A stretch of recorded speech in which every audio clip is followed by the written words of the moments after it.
Hello tubes, coming here with a late season lawnmower find. This is one I had to spend a little money on. I was driving home from taking my son to a automotive maintenance merit badge clinic for Boy Scouts, and saw a yard sale sign.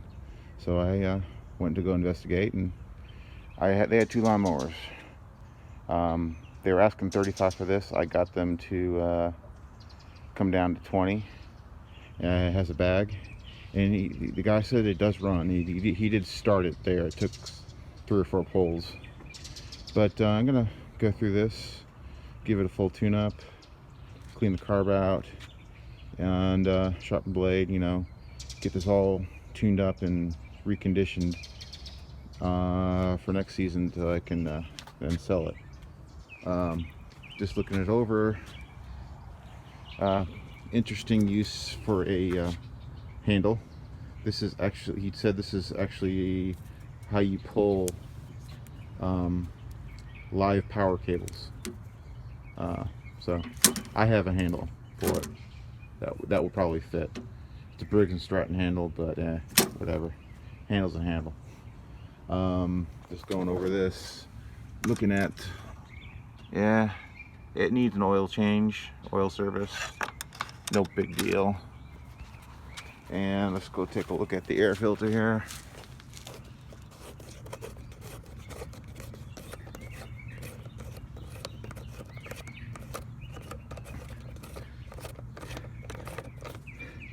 It needs a new air filter.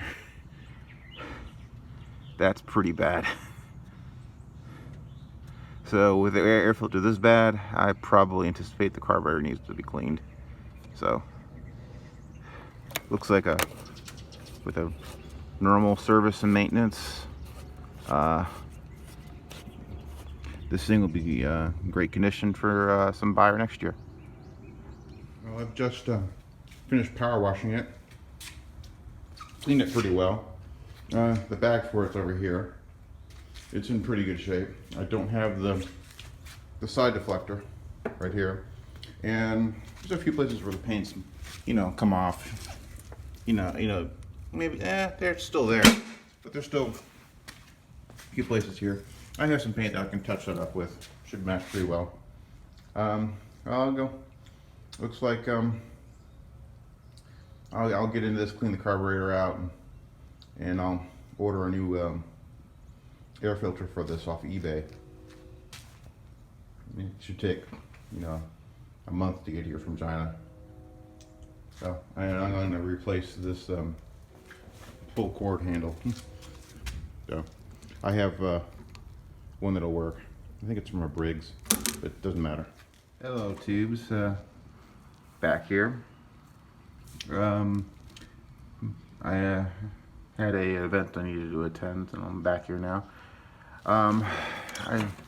In here, the gas tank is full, and it smells good. It smells like it's good fresh gas. This does run, but I'm going to go ahead and clean the carburetor anyway. Because the state of that air filter was really bad.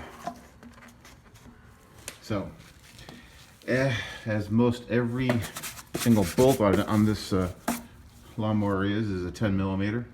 So I'm gonna take the carburetor out, clean it, let's put it back. So first thing I'm gonna do is I'm gonna crimp off the fuel line with this these vice grips. Just took the air box off, and it's filthy in there. It's a good time to clean this. These Kohler engines are really just copies of Hondas.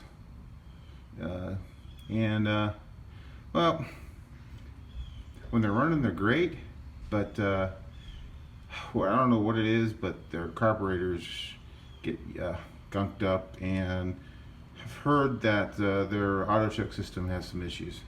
So I mean, you look at this, ugh. So I can't wait to see what the carburetor looks like. Note, I have put a rag underneath it because carburetor cleaner will take the paint off. So I don't want to repaint this if I don't have to. Kohler carburetors are really kind of a Honda style. This part here is the auto choke linkage that goes over to the muffler that controls the choke here. It's connected to, this whole thing's connected by this torque screw here. Two ways you can take this off is, one, take this off, loosen up where it is on the muffler, and take the whole thing off. Or you can undo this torque screw. If you don't have a torque screw bit, you're going to have to take it off from the muffler. It's more work. But I have this torque screw here that fits onto my screwdriver here. Well, I'm gonna have to do it the other way. I can't get it to come off, so I'm gonna have to take the whole recoil cover off. That's always fun. I got the recoil off now. One of the best ways to clean out that bolt, if you care to, take your shop vac to it. Now with the recoil off, this is like a Honda. Actually, that would probably fit on a Honda. Note how this is, the wires are running the way this hooks up. And then unscrew that, and you should be able to get this bolt right here, and you should be able to get the carburetor off, and with this all attached together. I lied, there's another bolt down in there. You need a 10mm wrench to get to. Old 10mm wrenches. Had these since I was in college, working on my old Toyota.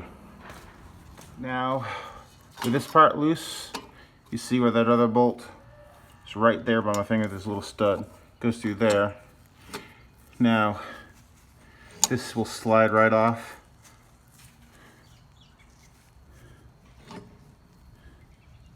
So, and then you can undo these linkages. You should note where all these linkages are and what they look like, and where they go to. Particularly pay attention to this one, because different Kohlers have this differently. Because this is an older Kohler, I believe, so it looks, this part here is different. All the other Kohlers, this part's the same. Okay, I've got the carburetor off here. The way the fuel clamp was on there made it really hard to get off. Leaked a lot of fuel getting it off. I've got this fuel line up here like this, so it won't leak anymore. I also got it clamped as well. This thing is filthy. Why can't people watch their own shit? Or pardon my French. See all that? All that came off from the outside of the carburetor. I wonder what the inside looks like. Now to look at the inside, we take off this bottom bolt. This other bolt here with the Phillips head in it, that's the drain bolt. This is the bolt to open up the carburetor. Bolt off. Now to get the bolt off, you take like a screwdriver or something, the handle, and just tap the side of it about where my thumb is, right there. There is some sediment in there, and in all it doesn't look terrible. So amazingly, this doesn't look that bad. I'm still gonna go ahead and disassemble, clean it out, put it back. Got it looking really clean now. What I like to use is steel wool. Gets in all the nooks and crannies, and it's not too rough on it. Needle out with the needle nose pliers right here. This hinge pin out. Excuse me, not needle. And let's take a look inside. Okay. The needle. Yeah, it looks okay. This is they're spring loaded, as you see here. Let me see if they're spring loaded here. Try to keep carburetor cleaner off the tip, because that will expand, then it won't run right. So let's clean out the rest. Carburetor cleaner in that hole with the nozzle on, and it'll come out through there, and it's indicating that it's not blocked. And all in all, this doesn't look terrible, which is probably the reason why it was still running, but it was on its way probably to not running. This is the main jet out. It's in here like this. You take a flathead screwdriver. Be very careful, because this is brass. You could strip it and unscrew it, and it should come out. This, it looks a little clogged, but I'll go ahead and clean it out. You knock it on its side with the back of a screwdriver and push down in here where the emulsion tube comes out in there, and the rest of it comes out. Now, to clean this out, you got to clean out all these holes in addition to this jet. And what I use is a like a wire from a bread twisty tie. Just wiggle it in there and spray it out. My wire here, it's like from a bread twisty tie, like from a loaf of bread. See, and that's like the perfect diameter to fit in those jets, in these jets here. So you stick that in there, wiggle it around for each one, and at the end spray it all out with carburetor. Is what I mean. You put it in there, you just wiggle it around. This will not make the jets bigger, and then spray it out. Now I already did the main jet, and that was partially clogged, and that this helped it, and it sprayed carburetor through it.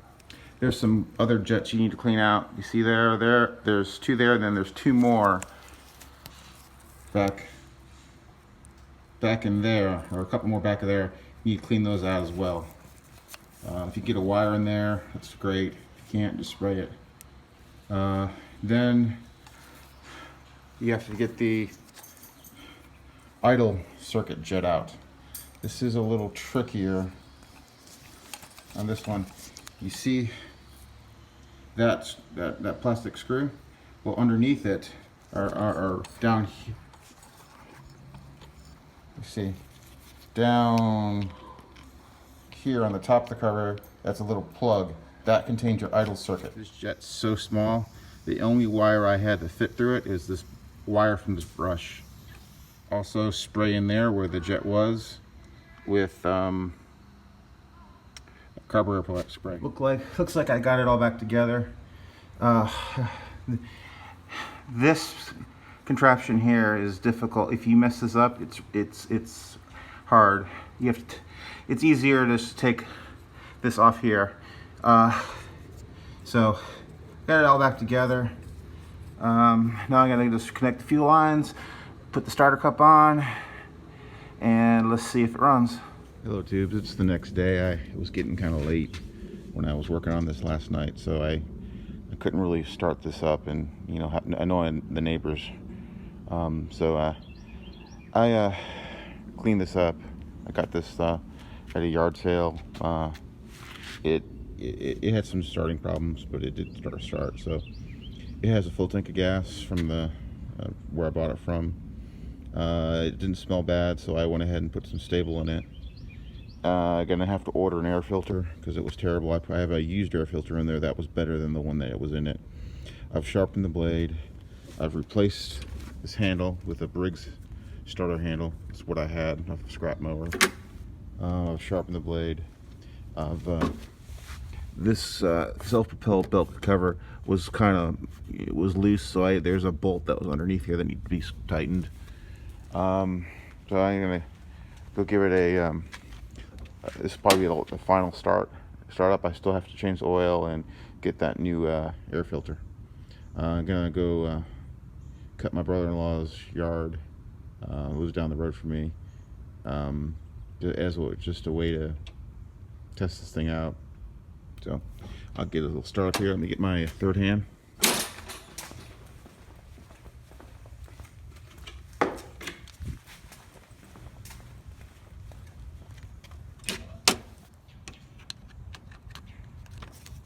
Okay, third hand in place, and let's see if this runs. Should start pretty easy.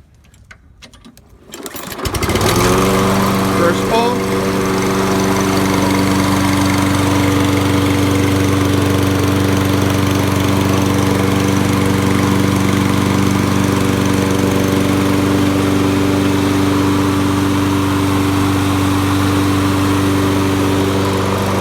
Self-propelled works.